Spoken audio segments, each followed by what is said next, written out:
তোমার মধ্যে যখন সেই যৌবনের জোয়ার পাওয়ার যখন একটা ধাক্কা মেরেছে, তখন তুমি তোমার মনুষ্যত্বকে বিবর্জিত করে অন্ধকারে তুমি নিমজ্জিত,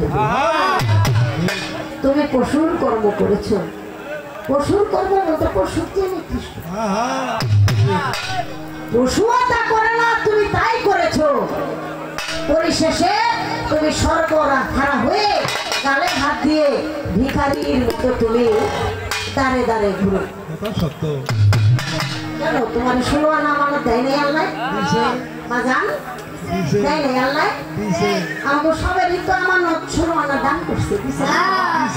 এটা রহমানের রাহিম, আল্লাহ দয়া করে মায়া করে আমাদেরকে আমানত 16 আনা দিয়েছে, কিন্তু আমরা সেটাকে রক্ষা করতে পারি না। আমরা আমাদের স্বেচ্ছাচারিতায় পরিণত হয়ে আমরা সেই মহামূল্যবান অমূল্য সম্পদ ইমানি সত্তা, কি ইমানি সত্তা, রুটি মতি জ্যোতি জ্ঞান এবং ইমানি সত্তা। ইমান কাকে বলে? তাওহীদ। তাওহীদ কাকে বলে? একাত্মবাদের এক পরনির্ভরশীলতা। পরকীয়া কারে বলে বাবা? কারে বলে পরকীয়া? পরকীয়া তারে বলে আল্লাহ ছাড়িয়া আমার জীবনের দায়িত্ব, সুখের দায়িত্ব আরেকজনের উপরে নির্ভর। এটার নাম হলো পরকীয়া। পরনির্ভরশীল তাকেই বলে পরকীয়া, এছাড়া আর কোনো কিছু। দুনিয়াদারিতে আনন্দ ফুর্তি যাই করবেন, সেটার মধ্যে একটা সীমাবদ্ধতা অবশ্যই থাকা লাগবে। তাই আমি গানটা শেষ করলাম। সাইজিল আলম এক একটা ছন্দের মধ্যে অনেক বড় বড় কাহিনী, ইতিহাস সম্মিলিত আছে। সেগুলি বললে বাবা 2-4 রাত পোহাবে না, 2-4 রাত চলে যাবে। সেজন্য আমি যেটা নাকি মূল, সেই মূলের ঘরে যাওয়ার আমার মানিক বাবাজি আমার কাছে কিছু কথা রেখেছেন, আমার কাছে খুব ভালো লেগেছে। তো তাতে মনে হয় মানিক দেওয়ার বেশ সাবাল্যক হয়ে গেছে। আমরা গ্যারান্টি সহকারে বলতে পারি আর কোনো ভয় আমাদের।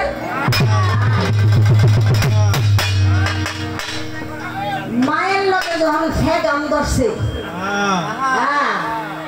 তাইলে আর কোনো ভয় নাই। এগিয়ে চলো মানিক বাবা। তবে কিছুক্ষণ পরে একটু টের বাবা নাকি এগিয়ে যাও মানিক বাবা, কিছুক্ষণ পরে একটু টের বাবা। তারা এই কয় আল্লাহ রসুল পাওনের লেগে কে গুরু ধরে না, তো কি লেগে ধরে? এই কইতে কইতেই কথা আমদানি এলো হঠাৎ। যেখানে আল্লাহ রসুল নাই সেখানে তো গুরুই নাই, যেখানে গুরু নাই সেখানে তো আল্লাহ রসুলই নাই। যে মুর্শিদ সেই রসুল, ইয়াতে নাই কোনো ভুল। খোদা তাহলে আপনি ঠাস করে কয়ে দিলেন যে আল্লাহ রসুল পাওয়ার লেগা সিননের লেগা গুরু ধরন লাগে না, মানে একটু রাগ বেশি, যে বেশি পাইছি না।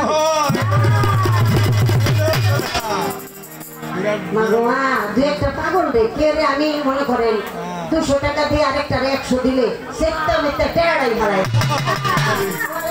আমার 100 কিলো দেবে ওই দেয়। আজকে আমার মানিক বাবা এই হিসাবটা দেয়। বেশি করলাম কেন? আপনি এই জটিলতার মধ্যে চলে আসেন কেন দিয়েছেন? এই জটিলতা অবস্থা আমি একটু সুরে সুরে বলার চেষ্টা করব। অনেক কথা অনেক কথা, খালি অন্য কথা না, গুরু গোবর্ধ বলে ভেজা লাগবে। তাহলে আপনার তো গুমর ভাগ কম না। যারা বুঝে না এরা তুলিয়া তুলিয়া সাইডে দেয়। তো আপনি বুঝ যায় যে মাইকের সামনে যে কইলেন রেডি যাইব না, আমার লাইফ যাইতেছে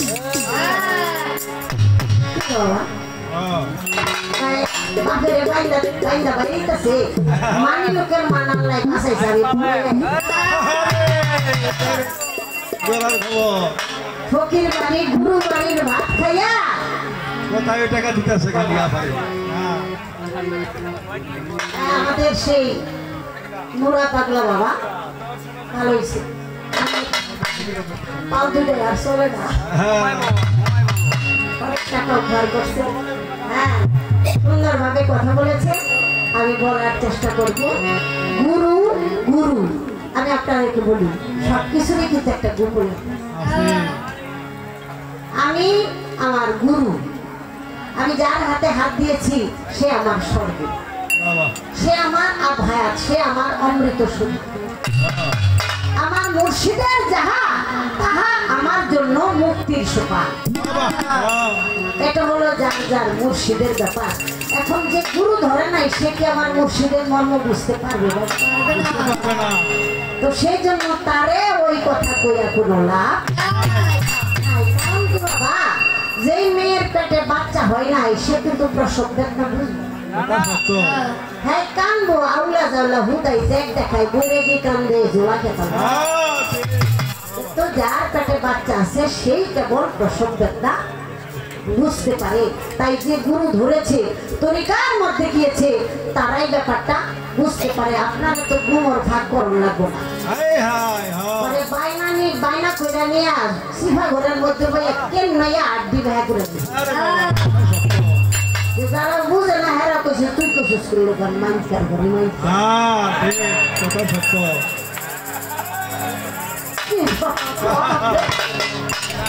বুঝে না তারা যা খুশি তাই করবে নাকি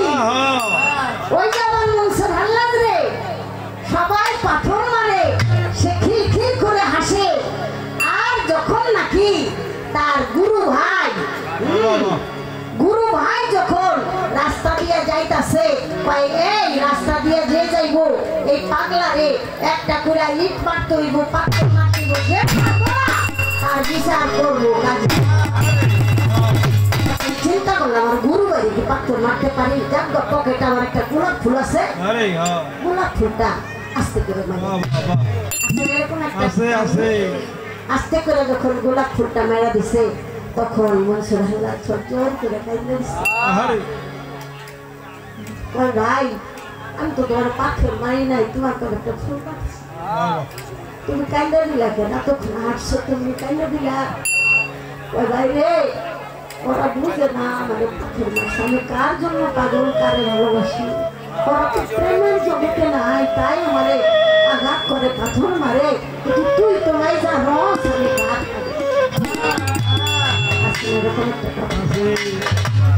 তুই যাই না শুনে একটা ফুল মারছস ফুলের আঘাতটা আমার কাছে পাহাড় তাই এটা তরিকা আঘাত করার দায়িত্ব খালি আমার না মানিক বাবা তোমার এটা তোমার কথা যেহেতু তুমি একজন গুরু ঘরের মানুষ তুমি যার কাছে মানুষ হয়েছো বড়শালী বাইশ তার একটা দরবার এখন এই তরিকাকে আমার উপরে দায়িত্ব দিবার তুমি বদনাম দেবা এটা দিয়ে কোনোদিন আলো জ্বালানো বাজার যদি ঘরের ইন্দুরে যদি বেড়া কাটে এটা দিয়ে কি কোনো সুবিধা আছে বাবা তুমি ঘরের ইন্দুরের মতো গুরু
বেগুবাটা বাড়া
জিজ্ঞাসা করলো বাবা ধর্ম হলো কি সেই কথা সবার মাঝে আমি বলতেছি ধর্ম মানে স্বভাব সবার মানে চরিত্র চরিত্র সবার বাবা রাখতে হবে সত্য আল্লাহ ধর্ম আল্লাহ চরিত্র দয়া করা সে কথাটাই আসলে দয়াল নবীর ধর্ম কিবা আদান প্রদান রহমত বর্ষিত আশা এবং যাওয়ার মাধ্যম দয়াল নবীর পাপি পাপি উন্নতের জন্য গুণা মাফ চাই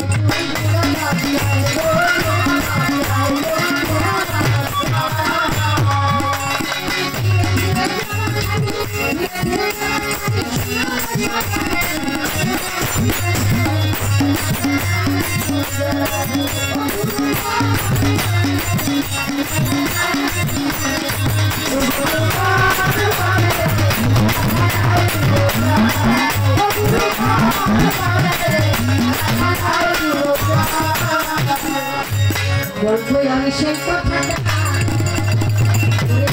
ভাই আগুন পানি বাতাস মাটির ধর্ম কি বাতা ধর্ম মানে স্বভাব একটু দেখেন চিন্তা করে এই দেহের মধ্যে আছে 5টি জাত আমি বলবো শুনে শুনে আগুন পানি বাতাস মাটি উড়ে ছাপা হয় ওরে 5 থেকে 25টা গুণ বাহির কিন্তু যার যাহা ধর্ম আছে স্বভাব বলে যারে সেই গুণা বলি দিয়া সে যে সেবা করতে পারে যেমন আগুনের ধর্ম কি ধর্ম ক্ষুধা তৃষ্ণা নিদ্রা নিঃশ্বাস আর পানির কি ধর্ম রক্ত পিত্ত স্লেট লাল ভেদ আর বাতাসের কি ধর্ম উপকরণ চলন ধরন প্রসারণ মাটির কি ধর্ম অস্থি মাংস নারী আর নূরের কি ধর্ম কুঠি কণ্ঠ উদয় হৃদয় এটাকে সজীব এবং সচেতন সুস্থতা রাখা জ্ঞানের সহিত রাখা এই স্বভাব এই ধর্ম এগুলি আমি বলার চেষ্টা করলাম আজকে যে বিস্তারিত কথা এই পরিবেশটা আমি যদি সেই পরিবেশন করতে যাই আমি কি বলবো আমি প্রত্যেকটা মানুষকে বলতে পারবো যে আপনার যে অঙ্গ প্রত্যঙ্গ হস্তপদ চক্ষু কর্ণ যাহা আছে এর সাথে আপনি কি ব্যবহার করেছেন হাতের সাথে কি ব্যবহার করেছেন আপনার হাতে আগের মতো শক্তি কেন নাই শক্তিটা আপনি কোন পথে চালাইছেন অপব্যয় আরেকজনের সম্পদে থাপা দিচ্ছেন সুযোগ পাইয়া অসহায় একটা নারীর ইজ্জত হরণ করছেন তাহলে আপনার শরীরে শক্তি তো থাকবে না আপনি আপনার সেই পাওয়ার জোয়ার আপনার সেই হাতের ধর্ম দিন সেটাকে আপনি ধ্বংস করে দিন যে যেমন কর্ম করিবে তার কর্ম অনুসারে ফল ভোগ করিতে হইবে আমার আল্লাহ বলে হে আমার বান্দা আমি তোমাকে দয়া করি মায়া করি রহমত করি যেহেতু আমার নাম রহমানের রাহিম কিন্তু তুমি তোমার প্রতি জুলুম করো তোমার জন্য তুমি যে জানি এত বড় জুলুম তোমার প্রতিপক্ষ দুশ্মনও করতে পারে না তুমি চুপে চুপে তোমাকে কত প্রকারের যে ধ্বংস করে এই যে হিসাব বিকাশ হাতে 60 বছর 70 বছরের বাবায় আরেকটা বস্তাটা টান দিয়ে উড়ে গেলেন আর আপনার বয়স মাত্র 21-22 ঠিক কত হয় নাই সাগর জানে অত হয় নাই বাবা বুঝাটা একটু তুইলা দে কয় বাবা আমার মাজা টান করতে পারি না কে গো বাজার মাজা টান করতে পারো না কে রাজা নাই নাই তো নাকি রাজা নাই তাই তার মাজায় শক্তি নাই তোরে আল্লাহ রাজা দিছিল হ্যাঁ সেই রতিমতি জ্যোতি সেই পাওয়ার পানির শক্তি জোয়ার যৌবন দিয়েছিল তুই সেটা কি বিয়ে করছস ব্যাস আবার কর একটা বউ লাগে তাই বলে তুই দরজাই খুলবি না হ্যাঁ কে বাবা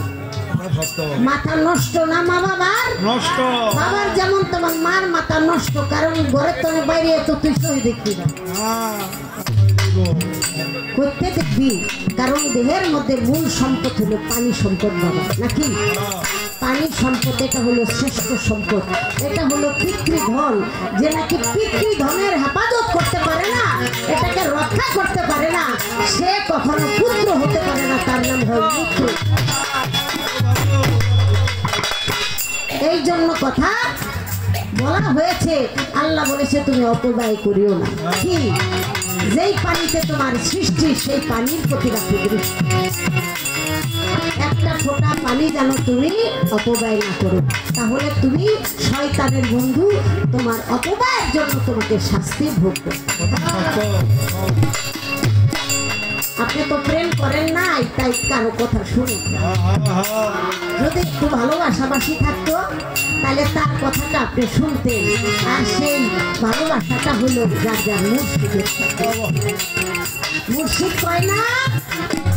বাজার রে বাজার ওরে বাজার বৃহস্পতিবার রাইখা আমার লোকে আমার লগে কাটাইছে বাজার আমার লগে কাটাইছে বৃহস্পতিবার রাত্রি খানি আমার লগে জাগবি ওরে এই কথাটা মুর্শিদ বলে বাবারে শুই নাকি কেন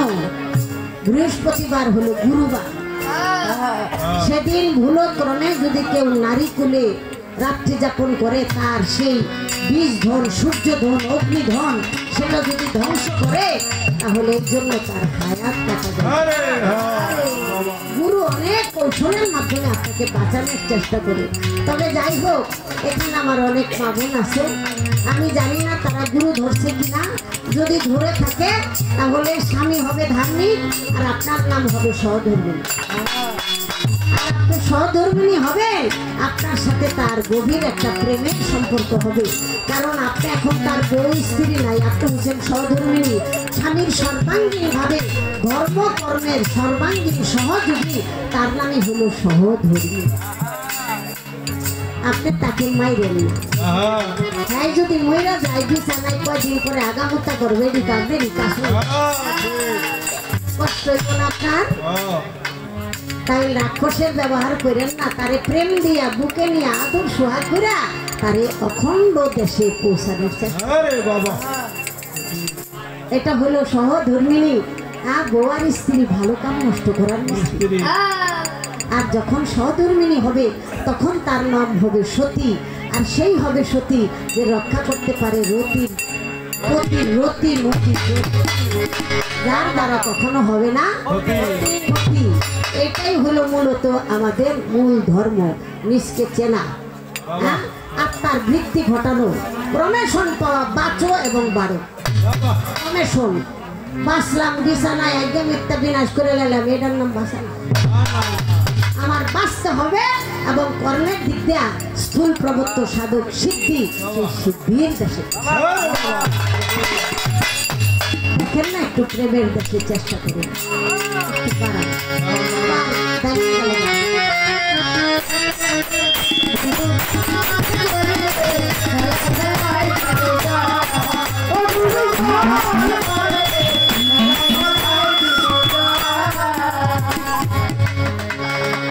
ভুলে গেছে আমার মালিক বাবাই কি দইরা কিলারে ওরে পারতে গিয়ে কমাইয়া দেন মানে কমা জায়গায় অনেক তাহলে ওটা দাও হ্যালো হ্যালো আর করবেন না শুইবেন না এটা আজকে রাখতে লেগা আনবো হ্যালো হ্যালো এত সুন্দর আছে